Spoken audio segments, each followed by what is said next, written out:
یہ چند وہ سوالات ہیں جو ساتھیوں نے رابطہ کر کے پوچھے ہیں۔ یہ پہلا سوال ہے کہ موجودہ دور میں کسی پیر کی بیعت کرنا اس کی کیا حقیقت ہے؟ تو ذہن میں رکھ لیں، موجودہ مروجہ جو پیری اور مریدی ہے، یہ صرف ضلالت اور گمراہی کا ایک پھندا ہے۔ اس دور میں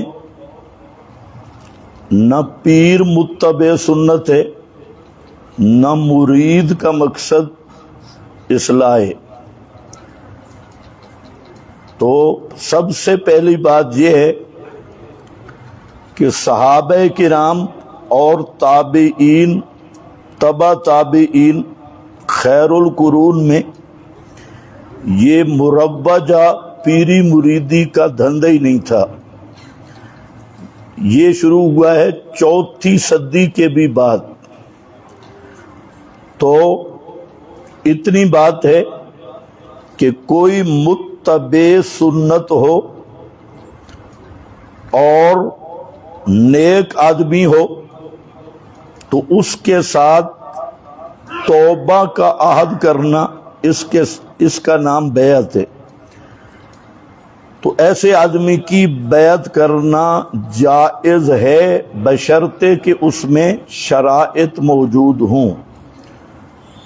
ہم جو موجودہ پیروں کی حالت دیکھ رہے ہیں تو یہ خود قابل اصلاح ہیں، اور ان میں اکثر کذابین ہیں، جھوٹ بولتے ہیں، پھر مبتدع ہیں، بدعتی ہیں، اور اگر خود کہیں متبع ہوں تو ان کا جو اوپر والا پیر ہے وہ پکا بدعتی ہوگا۔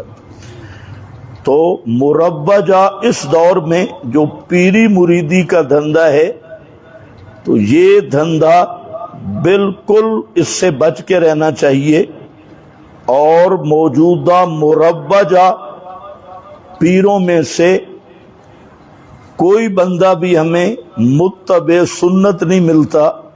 اکثر بدعتی، کذابین، فراڈی، جھوٹے، تو اکثر انہی کا جال ہے جنہوں نے تعویذ گنڈا، دم پھوک اور اسی پر پیری مریدی کا مقصد ٹھہرایا ہے۔ تو اس لیے ہمارا مشورہ یہ ہے کہ ان خنازیر سے بچ کے رہنا ایمان کی حفاظت ہے۔ کیا تصوف کی کتابیں پڑھنا عام لوگوں کے لیے درست ہے؟ بالکل نہیں۔ تصوف کی جو کتب ہیں ان میں کفریات کی بھرمار ہے، اور ایسی ایسی چیزیں ہیں کہ جن کا آدمی نام بھی نہیں لے سکتا۔ تو جب تک ماہر فن نہ ہو اور اصطلاحات سے واقف نہ ہو اور قرآن کا ماہر نہ ہو تو اس کے لیے تصوف کی کتابیں پڑھنا ایمان کے لیے زہر قاتل ہے۔ تصوف کی کتابوں میں بت پرستی کو بھی جائز کہا گیا ہے، تصوف کی کتب میں زنا کو بھی جائز کہا گیا ہے، تصوف کی کتب میں غیر اللہ کی عبادت کو بھی توحید کہا گیا ہے، اور بڑے بڑے حضرات کی کتب میں۔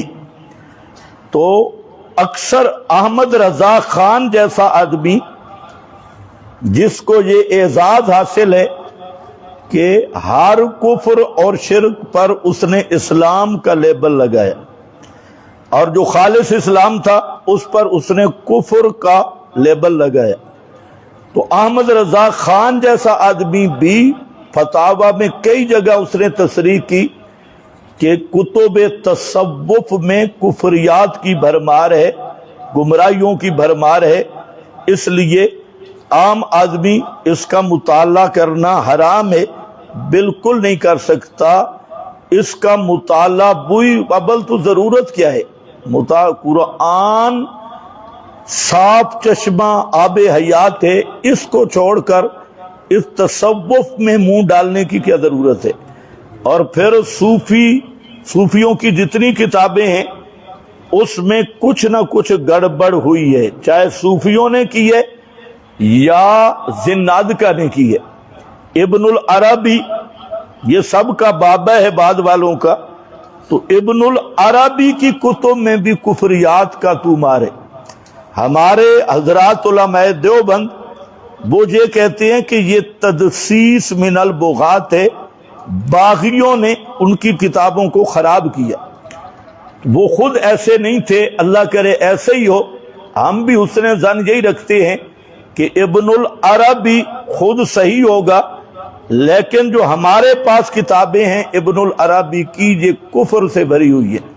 اسی طرح مرزا مظہر جانا بہت جانی پہچانی شخصیت ہے، اس کے حوالے سے بھی بہت خطرناک باتیں ان کی کتب میں ہیں۔ بابا فرید کی کتاب میں بھی دیوان فرید میں ایسی باتیں ہیں کہ الامان والحفیظ، حتیٰ کہ یہ جو علی حجویری رحمت اللہ علیہ کے نام پہ کتاب ہے وہ کشف المحجوب میں بھی کفریات موجود ہیں اور بہت غلیظ عبارتیں موجود ہیں۔ تو اسی طرح اور بھی وہ بہت ساری کتب جو ہیں وہ ان میں اس قسم کے خرافات ہیں۔ ہم حسن ظن کی بنا پہ یہی کہتے ہیں کہ ان کی کتابوں کو بدل دیا گیا۔ اللہ کی کتابوں کو یہودیوں نے بدلا ہے، تو مخلوق کی کتابیں بدلنی کون سی مشکل ہیں؟ یہ تو صرف قرآن کا معجزہ ہے کہ قرآن جیسے نازل ہوا اللہ نے خود اس کی حفاظت کا ذمہ لیا اور ہم تک محفوظ ہے۔ اگر قرآن بھی مولویوں کے سپرد کیا جاتا تو کئی قرآن بن جاتے۔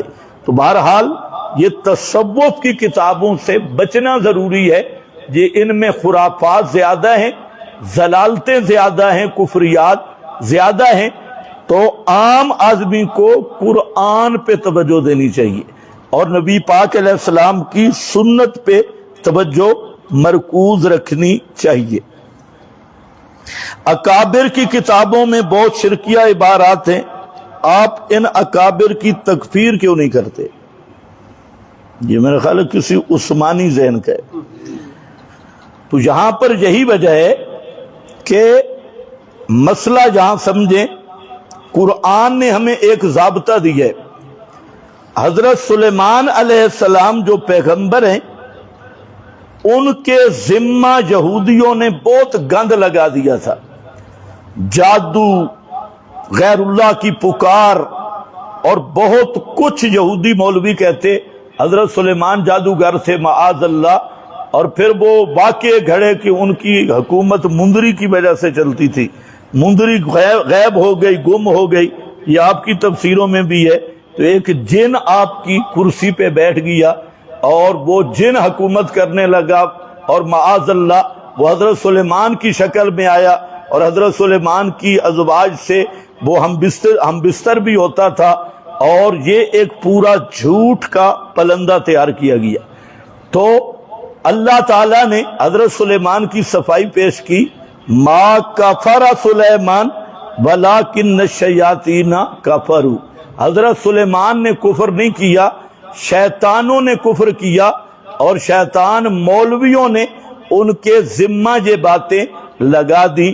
اس سے ایک ہمیں ضابطہ قرآن دے رہا ہے کہ ایسی ہستیاں جن کی زندگی توحید و سنت کے بیان پہ گزری اور دین کی خدمت پہ گزری، اگر ان کی کتابوں میں یا ان کے مطالعہ کا روایت میں کوئی کمزور بات آئے، شرکی آئے، کفری آئے، تو ہم یہی کہیں گے کہ اس بزرگ نے یہ کفر نہیں کیا، باغیوں نے اور غلط قسم کے لوگوں نے اس بزرگ کو بدنام کرنے کے لیے اس کی کتابوں کو بدلا ہے، بشرطے کہ وہ بزرگ خود ٹھیک ہو اور اس کی زندگی توحید و سنت بیان کرتے گزری ہو۔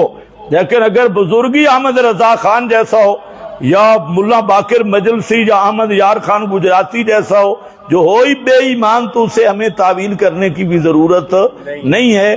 تو جو اہل توحید کی کتابوں میں، اور اکثر یہ ہوا ہے، اس پر انشاءاللہ میں پوری تفصیل سے بیان کروں گا کہ کئی کتابیں بدلی گئیں۔ کتاب پرانے زمانے میں پریس تو نہیں تھی کہ آپ اس میں کتاب دیں اور 2000 کتاب نکل کے آ جائے، وہاں تو یہ شاگرد لکھنے والے ہوتے، ایک علاقے تک دوسرے علاقے تک اطلاع پہنچانا بھی مشکل تھا۔ تو پرانا دور کوئی آپ کے میڈیا کا دور نہیں تھا، تو کئی کتابیں لکھ کر بزرگوں کے ذمہ لگائی گئیں جو بزرگوں کی ہیں نہیں، جیسے کتاب الصلاۃ امام احمد کے ذمہ لگائی گئی، فقہ اکبر امام ابو حنیفہ کے ذمہ لگائی گئی، اور اس طرح کی بہت ساری کتابیں جن کا جو ان کی ہیں ہی نہیں ان کی طرف منسوب کر دی گئی۔ بعض وہ کتابیں جو ان کی تھی لیکن ان میں تبدیلی کی گئی، امام غزالی کے ذمہ، مولانا جامی، ملا جامی جو آپ پڑھتے پڑھاتے ہیں، ان کی ذمہ کتابیں لگائی گئیں، تو بہت زیادہ تحریف ہوئی ہے۔ تو اس کے لیے ہمارے پاس ایک ہی میزان ہے جس کا نام قرآن ہے، جو قرآن کے موافق ہے ہم لیں گے، جو قرآن سے ٹکرا گیا ہم کہیں گے یہ یہودیوں، باغیوں، بے ایمانوں نے لکھا ہے اور بزرگوں کو بدنام کرنے کے لیے لکھا ہے۔ تو ہم اکابر کی تکفیر اس لیے نہیں کرتے کہ تکفیر کے شخصی کے لیے دو چیزیں ضروری ہیں، ایک تو اس شخص کا عقیدہ ہونا ضروری ہے کہ باقی اس کا یہ عقیدہ بھی ہے یا نہیں، اور دوسرا یہ ہے کہ اس پر اتمام حجت ضروری ہے، جیسا کہ علامہ آلوسی رحمت اللہ علیہ نے تصریح کی کہ ایک آدمی وہ بیان کرتا ہے کہ میں نبی کریم علیہ السلام کو آخری نبی مانتا ہوں، آپ کی نبوت رسالت مانتا ہوں، لیکن یہ مجھے نہیں پتا کہ آپ انسان تھے یا نہیں، بشر تھے یا نہیں، اس مسئلہ میں ہم نہیں پڑھتے۔ تو فرمایا ہم اس کو پہلے سمجھائیں گے کہ نبی کریم علیہ السلام انسان اور بشر تھے اور افضل البشر تھے، اگر اس نے مان لیا ٹھیک، اگر انکار کیا تو حکمنا بکفرہ۔ یہ ہوتا ہے شخصی تکفیر کا اصول کہ جو بزرگ ہم سے پہلے چلے گئے اگر ان کی اکثر چیزیں ٹھیک ہیں، بعض غلط ملتی ہیں، تو اس قرآنی اصول کے مطابق ہم کہیں گے کہ یہ باغیوں کی لکھت ہے، ان کا اگر ہمیں معنی سمجھ نہیں آتا، آخری آپشن یہ ہے کہ ہم اس کو اللہ کے حوالے کریں گے۔ اور جو موجودہ قرآن کے منکر ہیں اور انہیں سنایا جائے کتابیں تو آگے سے اکڑتے ہیں، تو ان کے کافر ہونے میں کوئی شبہ اور شک نہیں ہے۔ ہمارے پاس ایک مولوی صاحب ہے، وہ کہتا ہے کہ مولانا قاسم نانوتوی کی ہر بات پر ایسے ایمان رکھتا ہوں جیسے قرآن۔ تو ظاہر بات ہے ایسا مولوی مرتد ہے، زندیق ہے۔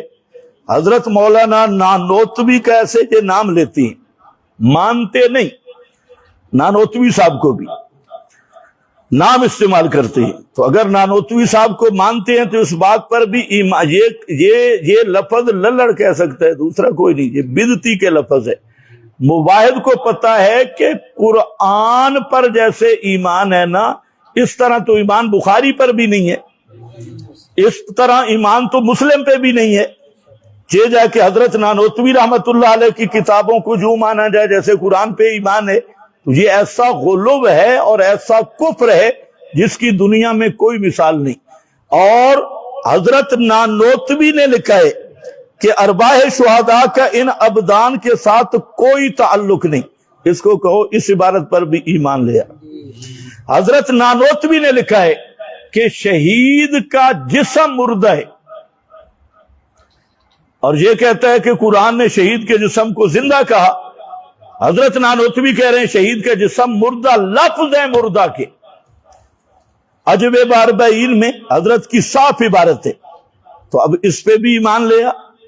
پھر حضرت نانوتوی نے کہا 7 محمد ہیں، 7 آدم ہیں، اور 7 محمد خاتم الانبیاء ہیں، تو یہ ختم نبوت اضافی بنتی ہے، اس پہ بھی ذرا ایمان لیا۔ تو اس لیے یاد رکھو کہ دو چیزیں، ایک یہ ہے کہ ایمان رکھنا ہے کتاب اللہ پر، اور اتباع بلا چوں چراں کرنی ہے محمد مصطفیٰ کی صلی اللہ علیہ وسلم، اس لیے کہ کتاب اللہ کلام اللہ ہے، اور یہ کلام اللہ محفوظ ہم تک پہنچا، جیسے نازل ہوا اسی طرح ہم تک پہنچا، اور نبی پاک علیہ السلام معصوم ہیں، پیغمبر کے علاوہ کوئی معصوم نہیں، تو اتباع اور اطاعت علی الاطلاق یہ صرف معصوم کی ہوگی، غیر معصوم کی نہیں ہوگی۔ اکابر کا احترام ہوگا، بزرگوں کا احترام ہوگا، ان کے ساتھ محبت ہوگی، ان کے ساتھ عقیدت ہوگی، لیکن اس محبت اور عقیدت کا یہ معنی نہیں کہ ہم اکابر کی بات کو شرعی حجت مان لیں اور وہ بھی قرآن کے مقابل مان لیں یا قرآن کے برابر مان لیں۔ اگر یہ عقیدہ، تم تو حضرت نانوتوی کی بات کرتے ہو، اگر یہ عقیدہ امام ابو حنیفہ، امام احمد، شافعی، مالک کے بارے میں بھی کسی بدبخت کا ہے کہ ان کی باتوں پہ ایسے ایمان ہے جیسے قرآن پہ، تو وہ بدبخت بھی مرتد اور زندیق ہے۔ یہ مولوی نہیں ہے، یہ کہنے والا یہ کوئی گدھئی ہے۔ اصل میں ضد کا کوئی علاج نہیں۔ کیا عام آدمی قرآن کا ترجمہ پڑھ سکتا ہے؟ کیوں نہیں پڑھ سکتا؟ قرآن آئے ہدی للناس ہے، ہدی للعلماء ہے یا ہدی للناس ہے؟ تو الناس کس کو کہتے ہیں؟ مولویوں کو۔ شہر رمضان الذی انزل فیہ القرآن ہدی للناس، یہ قرآن تو ہدی للناس ہے، تو جب ہدی للناس ہے تو عام بندہ کیوں نہیں پڑھ سکتا؟ بلکہ عام بندہ آج کل تو بہت کچھ کر سکتے ہیں، تو قرآن پڑھنا، اخبار پڑھ سکتا ہے عام بندہ، سیاست پہ تبصرے کر سکتا ہے، سکول کی کتابیں پڑھ سکتا ہے، اور یہ ملا کا پھیلایا ہوا فلسفہ ہے کہ عامی قرآن کے قریب نہ جائے نہیں تو میرے پول کھل جائیں گے۔ اگر قرآن دیکھا تو سب کچھ روشن ہو جائے گا، قرآن ہے ہی نور۔ اور چور اور ڈاکو یہی کہتے ہیں کہ لائٹ نہ ہو تو ہمارا کام چلتا رہے گا، اگر لائٹ آ گئی تو چور پکڑا جائے گا۔ تو قرآن تو نرا نور ہے، اور جہاں نور ہو تو ظلمت ختم ہوتی ہے، پتہ چلتا ہے مالک کون ہے، ڈاکو کون ہے، چور کون ہے، حقدار کون ہے۔ تو اس لیے ملا روکتے ہیں، قرآن نری ہدایت کی کتاب ہے، اس قرآن کو ہر آدمی کو سمجھنا چاہیے، ہر آدمی کم از کم ترجمہ دیکھے گا، اس کا عقیدہ ٹھیک ہو جائے گا۔ علامہ نہ بھی بنے تو قرآن کا یہ معجزہ ہے کہ قرآن کو عامی دیکھے، اس کو جس قسم کا ذہن کا آدمی بھی دیکھے، اس کی بقدر صلاحیت قرآن سے وہ ہدایت حاصل کر سکتا ہے، اور عقیدہ ہر آدمی قرآن کے ترجمے سے ہی حاصل کر سکتا ہے۔ اس لیے عام آدمی کو پڑھنا ہی قرآن چاہیے۔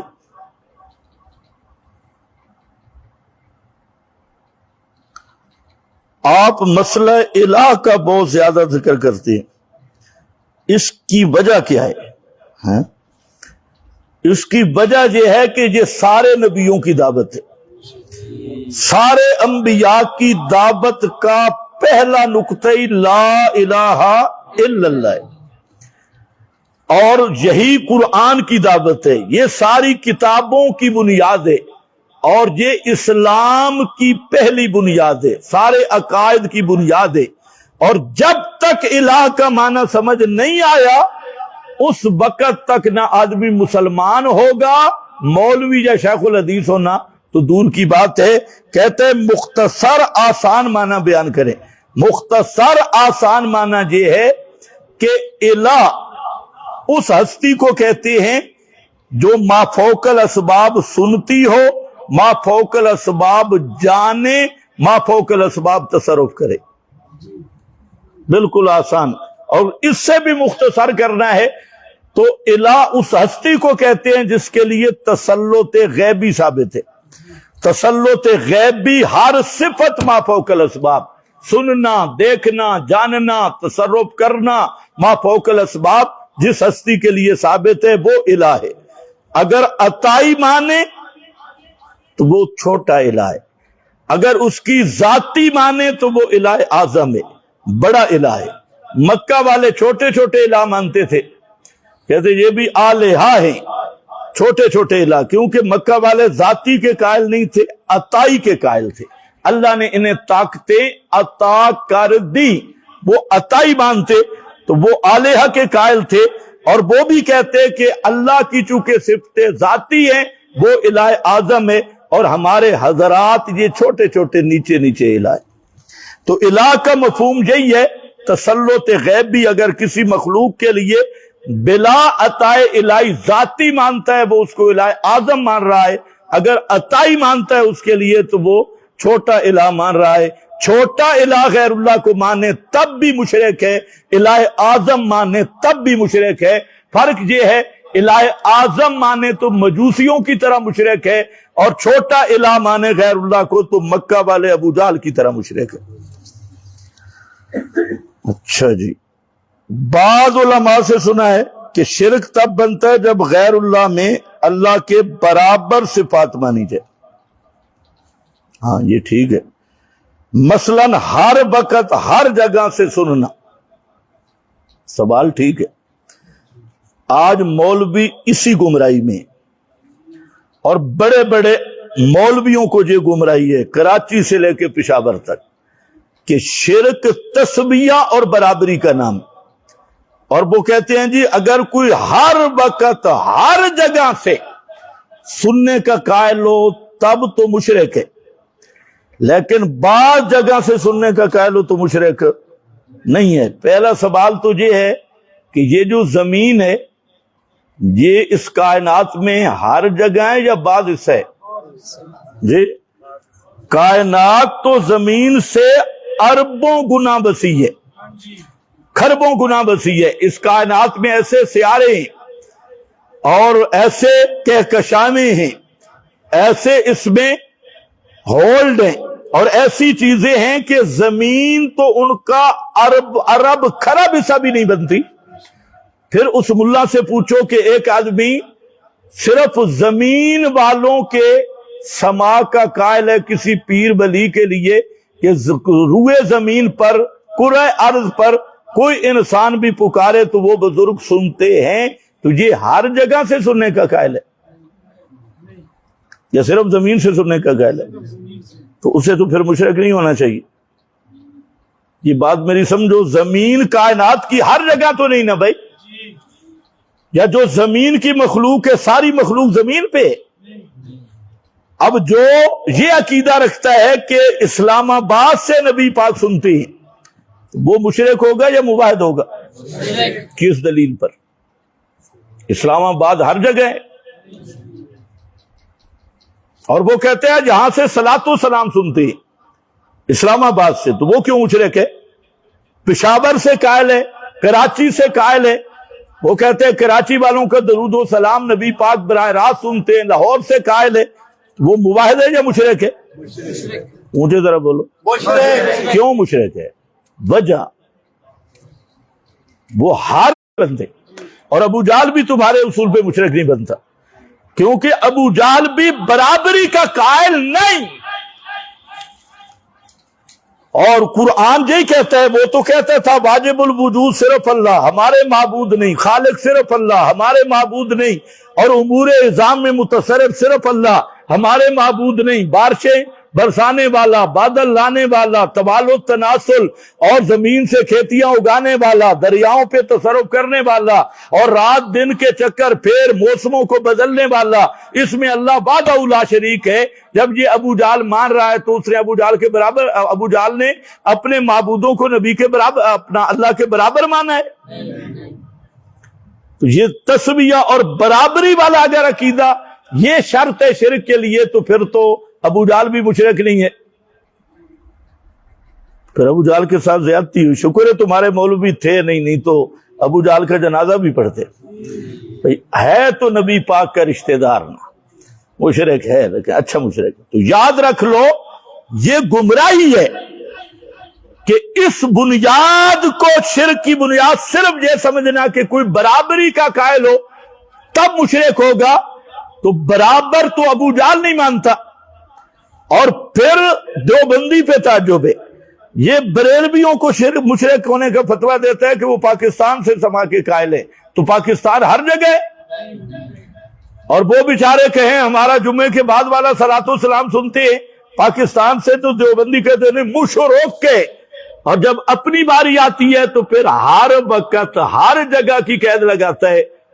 تو اس لیے میرے بھائی وہ بات کر جو کرنے کی ہے، ما فوق الاسباب سما، اس کی قابلیت کسی ایک میت میں بھی مانے تو مشرک ہے، صرف میت میں نہیں زندہ میں بھی، یہاں دور نزدیک کی بھی کوئی قید نہیں۔ یہ بھی ملا کا دھوکہ ہے کہ ایک چیز کو الہ بناؤ تو شرک ہے، دوسری کو بناؤ تو شرک نہیں۔ یہ الہن دون الہن کا بھی کوئی فرق نہیں۔ شرک نہ دور قریب کا پابند ہے، نہ موت زندگی کا۔ شرک کا مطلب ہے اللہ کی صفت مخلوق پہ ماننا۔ اب دور سے سننا اللہ کی صفت ہے صحیح، اللہ دور ہے۔ یہ ہمارے بعض خطیب بھی عجیب جانور ہے، یہ بلکہ مدرس کیا کہتے ہیں، بریلویوں کو کہتے ہیں اور سیڑھی کیوں لگاتے ہو، اللہ کے شاہ رگ سے بھی زیادہ قریب ہے، ادھر قریب ہے۔ اور جب سما کی بات آتی ہے تو کہتے ہیں دور سے سننا اللہ کی صفت ہے۔ جب اللہ ہے ہی قریب تو دور سے سننا اللہ کی صفت کیسے ہے؟ اور انہ سمیع قریب، تو قریب سے سننا، اذا سألک عبادی انی فانی قریب، تو پھر یہ دور کی قید کیوں آئی؟ تو دور کا مقصد بھی ما فوق الاسباب ہے۔ اگر کہیں جی غیبانہ پکارے تو غیبانہ کا کیا مطلب ہے؟ یہ جو مدرسۃ البنات کے مدرس ہیں یہ تو مشرک ہوں گے، کیونکہ یہ غیبانہ جو بنات ہوتی ہیں جنات وہ اندر ہیں، یہ پردے کے باہر ہیں، اور اسی نظریے سے پڑھاتے ہیں کہ وہ اندر سن رہی ہے، تو یہ غیبانہ سما۔ اور بھائی غیبانہ کا معنی بھی ما فوق الاسباب ہے، دور و نزدیک سے مراد بھی ما فوق الاسباب ہے، جدھر سے بھی پھرو تو ما فوق الاسباب سننا یہ اللہ کا خاصہ ہے، الوہیت کا مقام ہے۔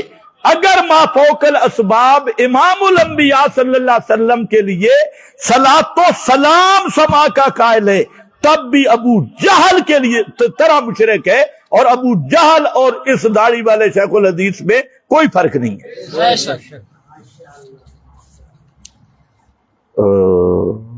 چلو جی، آپ کے 3 بیٹے تھے، اللہ فرماتے ہیں ما کان محمد ابا احد من رجالکم، وضاحت فرمائے، بہت اچھا۔ ہاں اگر مولوی ہے تو بعد میں مجھے ملے، انعام بھی دوں گا۔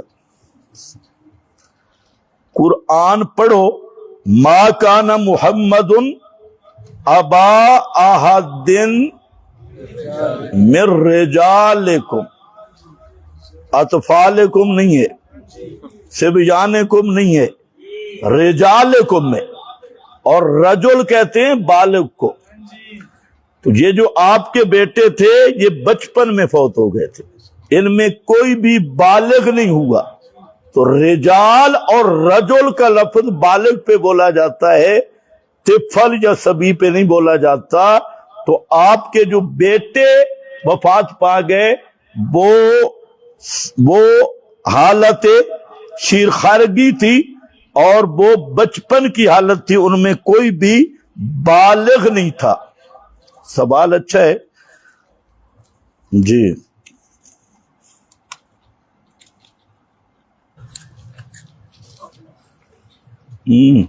بیٹھ کر پوچھ لو، کوئی مسئلہ نہیں۔ سن لیں گے کہ مفتی صاحب کہہ رہے تھے کہ جمعے کے 4 سنت ہیں فرض کے بعد، ہاں، اور اگر مسجد میں پڑھے جائیں تو 4 پڑھنے چاہیے، اگر گھر میں جا کے پڑھے تو 2 پڑھیں۔ ایک بات کہاں تک صحیح ہے؟ یہ اس مفتی صاحب کا اجتہاد ہے، اور مفتی صاحب خود غیر مجتہد ہے، غیر مجتہد کا قیاس گدھے کی لات ہے۔ اگر کوئی شخص صرف فرض نماز پڑھتا ہے، کسی بھی وجہ سے کوئی بھی اس کو تقاضا ہے، وہ سنتے چھوڑ دیتا ہے، تو اس کے لیے کیا ہوتا ہے؟ سنتیں چھوڑنے کا بھی گناہ ہے لیکن کم میں، فرض کی نسبت، کیونکہ جو سنن ہیں یہ فرض کی تکمیل ہیں، فرض کی کمیوں کو پورا کرنے والی ہیں۔ تو سنت کا مقام اپنا ہے، فرض کا اپنا ہے، درجے میں فرق ہے، لیکن سنتیں ترک کرنا یہ بھی قابل ملامت اور قابل مواخذہ چیز ہے۔ ایک شخص چوری سے،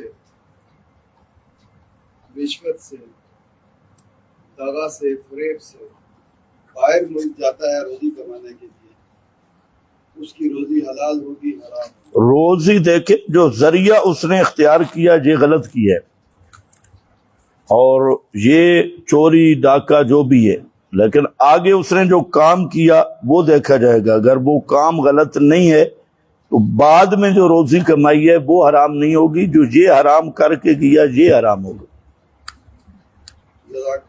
السلام علیکم۔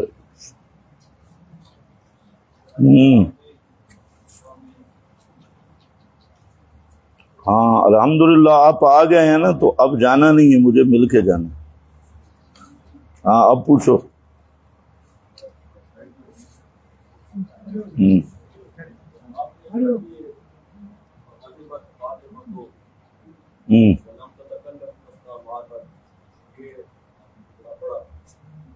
اس کے متعلق بات ہو گیا کہ یہ اتنے شعب کوئی کا ادراج ہے، لیکن آگے جو بات اس سے نتیجہ نکالتے ہیں کہ تمام سوری جو تھے ان میں شیعت کے جراثیم تھے یا ذات خود کیا۔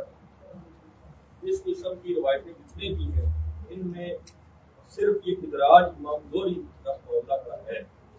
دوسری بات کہ وہ کہتے ہیں کہ اہل سنت علماء سے جب ہم یہ سوال کرتے ہیں تو وہ اس کا جواب دیتے ہوئے بڑے چاہتے ہیں، اس لیے کیونکہ ابن شہاب زہری عمر بن عبدالعزیز رحمہ اللہ کے دور میں تدریس و تدریس میں شامل رہے۔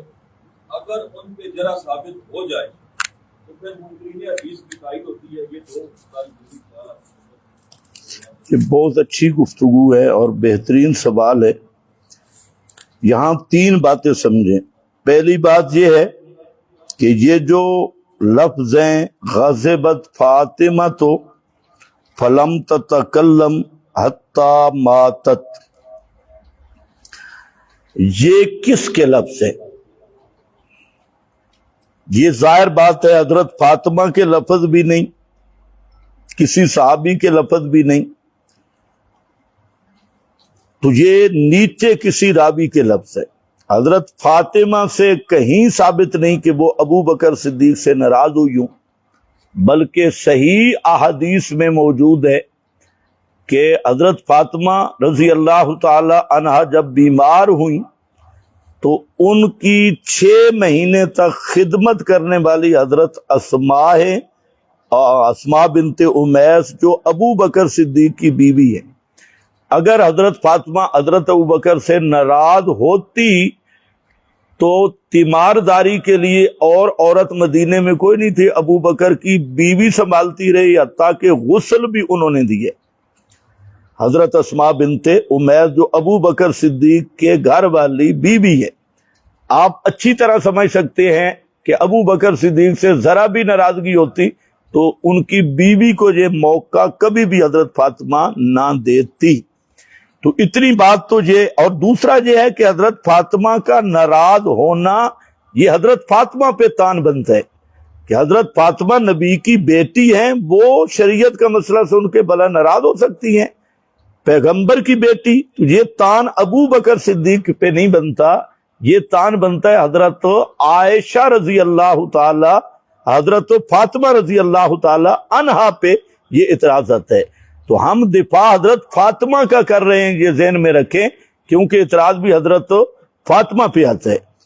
اب مسئلہ یہ ہے کہ یہ جو روایت آپ بیان کر رہے ہیں اس میں اس کی جتنی سندیں ہیں ساری آپ چیک کریں، ابن شہاب سے بھی 2 آدمی نقل کرنے والے ہیں، ایک کی سند میں غضبت کے لفظ ہیں اور دوسری میں نہیں۔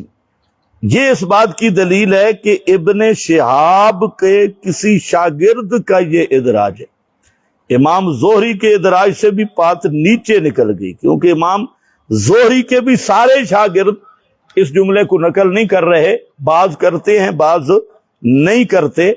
تو اگر زہری کا ادراج بھی ہو تو یہ زہری کا اندازہ ہے، تو مطلب یہ ہوتا ہے ادراج کا کہ راوی نے جو کچھ سمجھا ہے اپنی طرف سے اس نے اس حدیث کے ساتھ اپنے لفظ ملائے، تو یہ ادراج کوئی جرح نہیں ہے، یہ تثبت فی الحدیث کے لیے سمجھنا پڑتا ہے کہ پیغمبر کریم کے لفظ کیا ہیں، حدیث کے لفظ کیا ہیں اور راوی کے لفظ کیا ہیں۔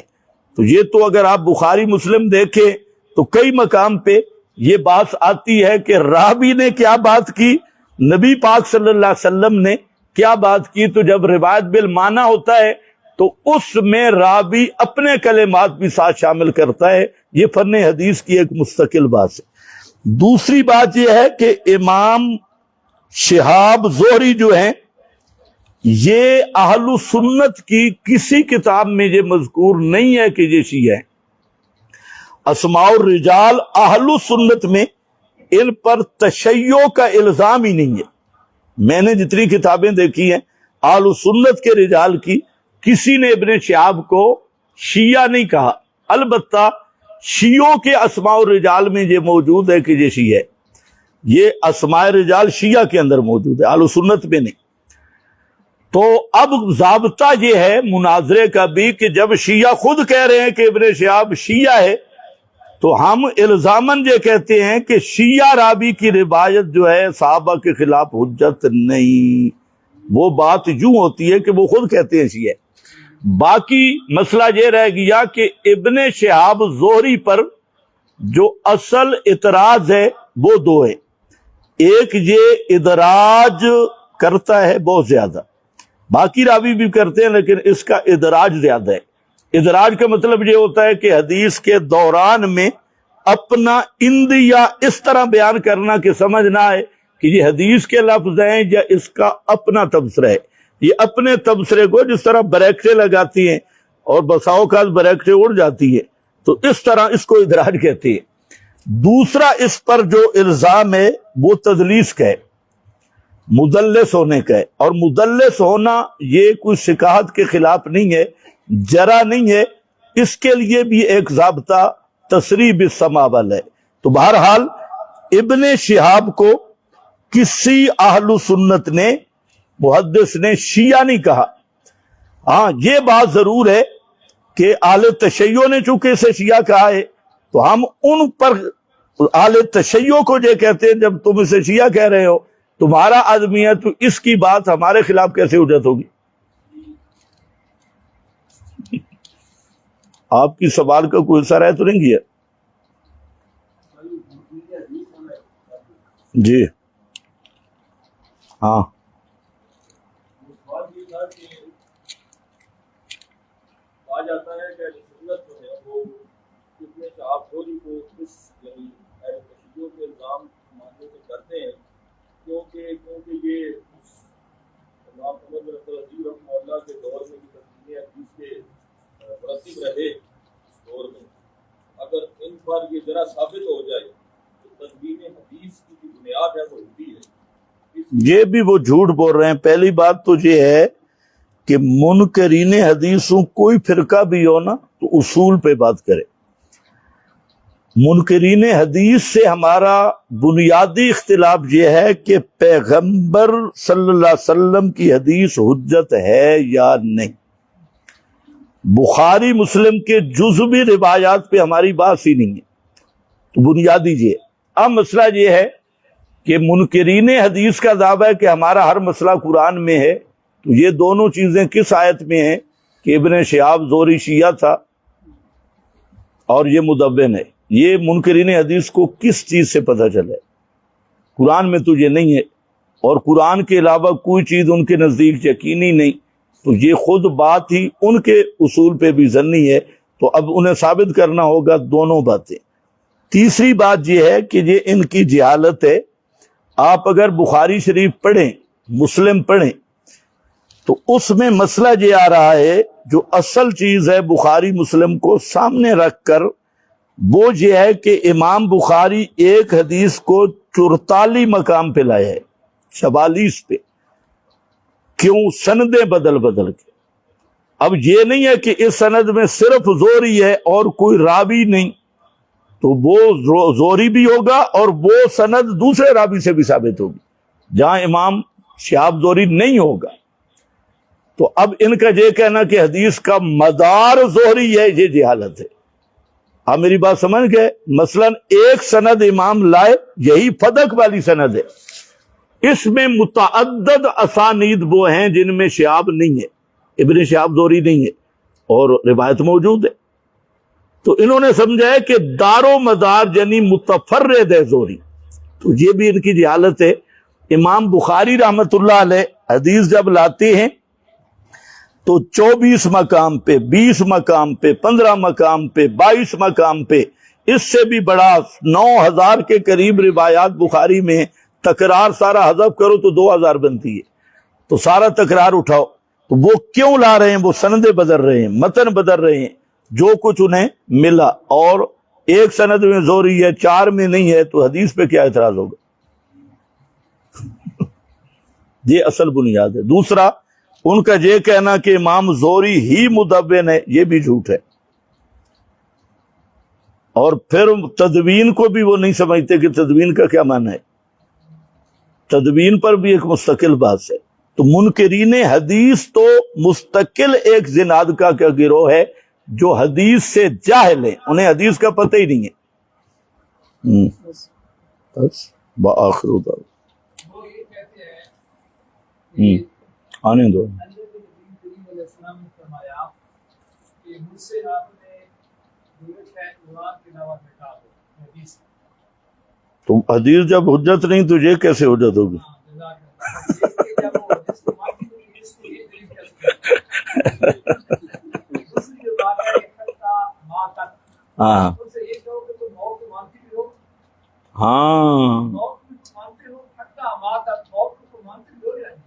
یہ ہمارے بہت اچھے عالم ہیں، اور یہ فوج کے خطیب ہیں، اور زبردست مباحث عالم ہیں ماشاءاللہ۔ اور دوسرا جو آپ نے فرمایا ابو ہر جگہ ہر ویلے ہر مقام پہ، ابو جہل بھی جس وقت وہ مشرکین مکہ سفر کرتے تھے، فلما رکبوا فی الفلک دعوا اللہ مخلصین له الدین، وہ اپنے پروگرام کو چھوڑ دیتے، وہ بھی وہاں موبائل دور کرتے تھے۔ تو ہر جگہ ہر وقت یہ صرف غلط یہ دلیل نہیں ہے، تو آپ نے کہا کہ پوری بات کہنا پڑتا ہاں نا، پھر تو کوئی مشرک ہے ہی نہیں، پھر تو ابو جہل سے بھی زیادتی ہوئی ماشاءاللہ۔ ابھی تک خاموش رہے خدا کے بندے۔ ہاں مولانا صاحب ابھی ہمارے ہاں بھی میں کوٹی سے تعلق رکھتا ہوں سوادی سے، ہاں ادھر بھی یہ جو ذکر اذکار ہیں ان کی بھی یہ مجالس وغیرہ لگتے ہیں، اس سے تقریباً شروع ہوئے ہیں۔ ہاں، دو طریقے سے مولانا صاحب ہمارا تو ان کے ساتھ اختلاف ہے، ذکر تو ایک صحیح چیز ہے۔ آپ مسئلہ پوچھیں۔ جی، مسئلہ یہ ہے کہ جو ان لوگوں نے طریقہ اختیار کیا ہوا ہے ذکر کا، جو بالجہر ذکر کرتے ہیں اور مجلس بنا کے کرتے ہیں، تو کیا اس کی یہ جو مربجہ ذکر کی مجالس ہیں، اس میں ایک بدعت نہیں 5 بدعتیں ہیں، اور یہ پہلی بدعت ذکر کی جو یہ کیفیت انہوں نے متعین کی ہے، یہ بھی بدعت ہے۔ دوسرا، اس کے لیے جو تدائی ہے یہ بھی بدعت ہے۔ تیسرا، اس کے لیے جو اہتمام ہے یہ بھی بدعت ہے۔ چوتھا، ان کا جو مقصد ہے کہ اس کو یہ تزکیہ کہہ رہے ہیں اور شریعت کے عنوان سے لوگوں کو دھوکہ دے رہے ہیں، یہ ایک مستقل فراڈ بھی ہے، بدعت بھی ہے۔ اس کے ضمن میں وہ ایک سوال کرتے ہیں درہم سے کہ اگر یہ بدعت ہے تو پھر جو علم کا طریقہ ہے جو درس نظامی ہے، تو اس میں یہ جو 8 سال ہے تو یہ پھر کہاں سے؟ یہ تو بریلویوں والا سوال ہوا نا، لاؤڈ سپیکر کہاں سے آیا، مسجدیں کہاں سے آئی، یہ تو وہی ہے، موٹر سائیکل کہاں سے آیا، کار کہاں سے آئی۔ بھائی بدعت کا معنی ہوتا ہے احداث فی الدین، دین کے اندر چپر لگانا، نئی بات کرنا۔ اور دین نام کس کا ہے؟ ما علیہ النبی و اصحابہ، جس پر نبی اور نبی کے صحابہ ہیں اس کا نام دین ہے، اور دین کے اندر اضافہ کرنا اس کا نام بدعت ہے۔ اب بعض چیزیں دین للدین ہیں، یہ لاؤڈ سپیکر ہے، یہ چیزیں ہیں، اس کو لاؤڈ سپیکر کو تو کوئی دین نہیں کہتا، موٹر سائیکل کو تو کوئی دین نہیں کہتا، کار، جلیبیاں، سموسے، یہ تو دین نہیں ہے۔ تو اسی طرح درس نظامی بھی کوئی دین نہیں، کیونکہ یہ تو دین پڑھنا ہے، یعنی لد دین ہے، پھر دین نہیں ہے۔ اور ایک آخری حربہ استعمال کرتے ہیں جب ان سب میں وہ فیل ہو جائے تو پھر اس طرح کرتے ہیں کہ یہ ہم لوگوں کو مطلب راغب کرنے کے لیے یہ جو سلسلہ ہم نے شروع کیا ہوا ہے، کیونکہ آج کل لوگ بکھرے ہوئے ہیں، ٹھیک ہے جی، تو اس کے لیے بہتر ہے ایک دو کنجری منگا لیں تو لوگ اکٹھے ہو جائیں گے۔ آپ دین میں تو بدعت نہ کریں نا، کوئی طوائف منگا لیں، اچھی بات ہے، تو لوگ تو اکٹھے ہو جائیں گے۔